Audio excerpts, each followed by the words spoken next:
درود. ابوالفضل هستم، اینجا پرشین استوری. امروز با داستان حساب سرنوشت از گلستان سعدی در خدمت شما هستیم. بریم واسه شروع ویدیو.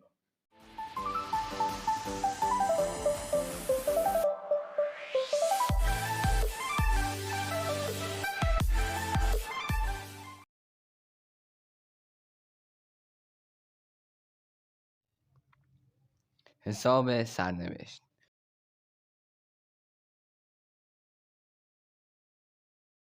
روزی بود، روزگاری بود. سفر دریا بود و کشتی از ساحل حرکت کرد.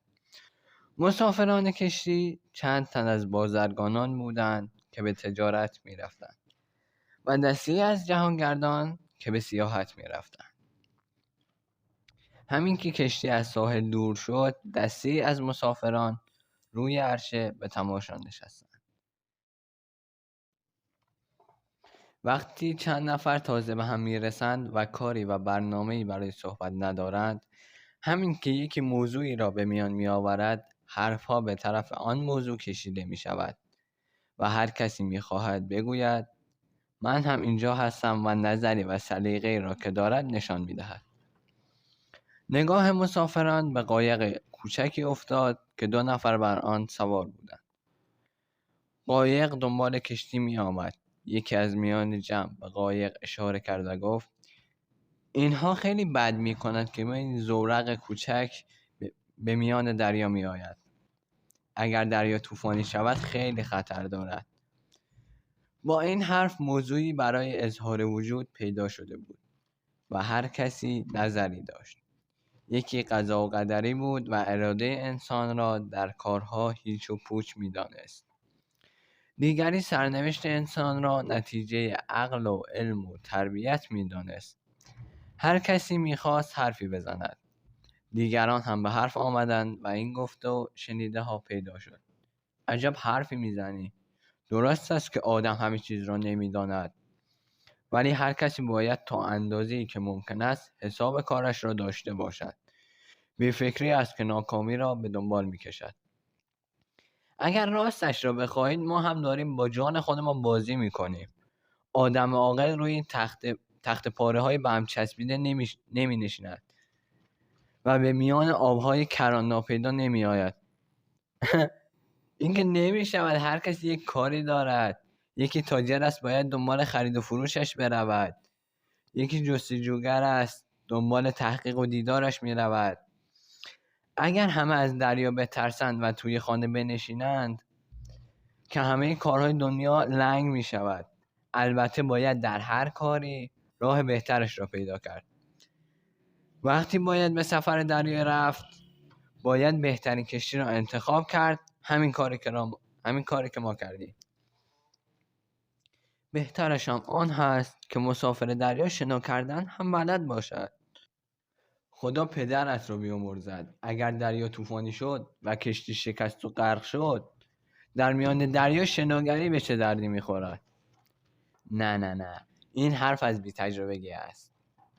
هر چیز دانستنش از ندانستنش بهتر است. کسی که شنا نمیداند خیلی زود غرق می شود و کسی که شنا میداند ممکن است روی آب خودش را نگه دارد تا وسیله نجاتی پیدا شود. من هم همین را گفتم که قایق سوار اگر شنا هم بداند باید نزدیک ساحل حرکت کند.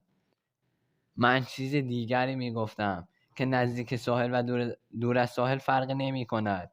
اگر عمر باقی باشد آدم توی خرمن آتش و میان موجهای دریا هم زنده می ماند و اگر نه توی رخت خواب خانه‌اش هم نمی ماند. نه عزیزم، این حرف را نزن. عمر باقی باشد یا نباشد یعنی چه؟ حساب زندگی آدم که همش در دست سرنوشت کور و کر نیست. قسمت اعظم آن را خود آدم می سازد. اگر کسی به میان خرمن آتش برود و لباس نسوز نپوشیده باشد حتما می سوزد. اگر عمر آدم به قضا و قدر بستگی داشت هیچ کس وسیله ایمنی نمی ساخت. من که از همین حالا می ترسم، به خصوص برای این قایق سوارها. بی خود نترس. شاید آنها از من و تو خیلی زرنگ‌ترند. از کجا معلوم که شناگر قابلی نباشند؟ میگویند هر دیوانه‌ای به کار خودش هوشیار است. اصلا چرا دریا طوفانی شود؟ خب آنها هم احتیاط را رعایت کردند که دنبال کشتی بزرگ میآیند. اگر احتیاجی داشته باشند میتوانند با کشتی تماس بگیرند. اینها همه حرف است. خدا کند پیش آمد بدی پیش نیاید، وگرنه هیچ کس نمیداند چه میشود. اینها را میگفتند که کم کم باد شمال وزیدن گرفت و لرزشی بر آب دریا پیدا شد. موجهای کوچک در هم غلتیدند و امواج بزرگتر خروشان شد. دریا طوفانی شده بود و کشتی به چپ و راست مایل میشد و دریا زیر پای مسافران ناآرام بود. مسافران دست به چوب‌ها و بندها می‌زدند و خود را نگه می‌داشتند. قایق کوچکی که به دنبال کشتی می‌آمد بر چند موج چیره شد و عاقبت با حرکت موج سنگینی سرنگون شد. 2 قایق نشین توی آب افتادند و دست و پا زنان از قایق جا ماندند. همه بینندگان در یک لحظه گفتند آه.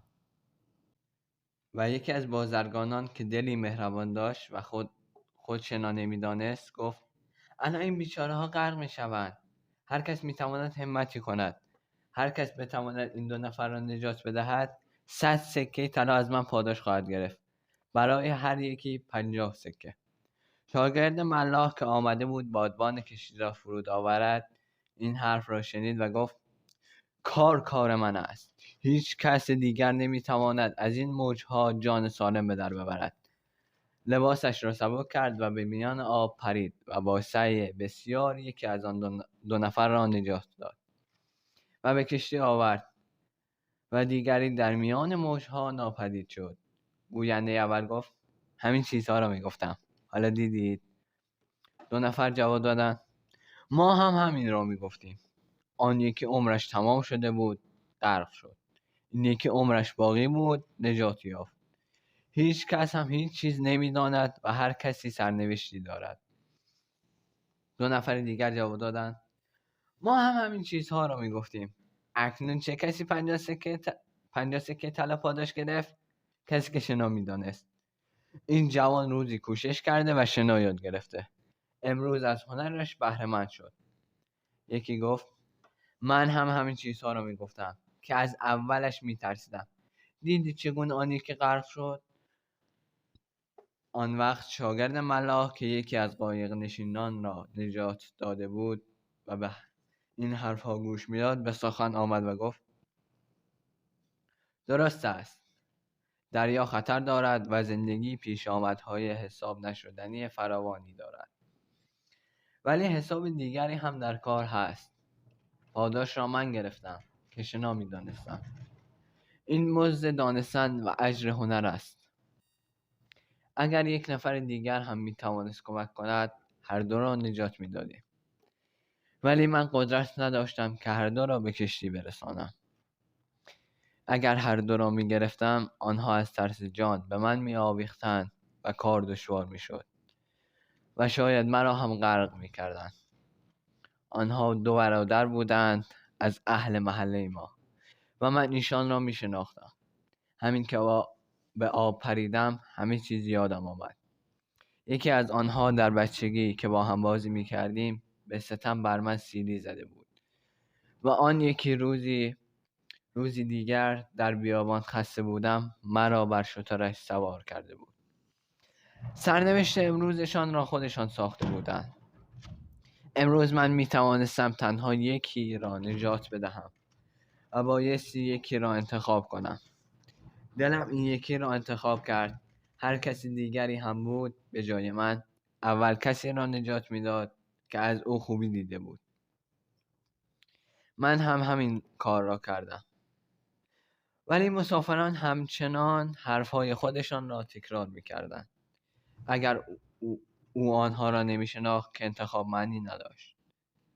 اگر آنها به میان دریا نیامده بودند که آن یکی غرق نمیشد. اگر از کشتی دور بودند که این یکی هم نجات می‌یافت. اگر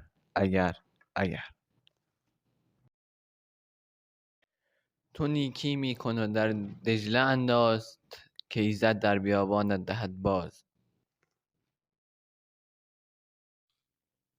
ممنون که تا آخر ویدیو همراه ما بودید. برای حمایت از ما لایک و سابسکرایب فراموش نشه. زنگوله این بغل رو بزن که تا اولین نفری باشی که از ویدیو جدید ما با خبر بشی.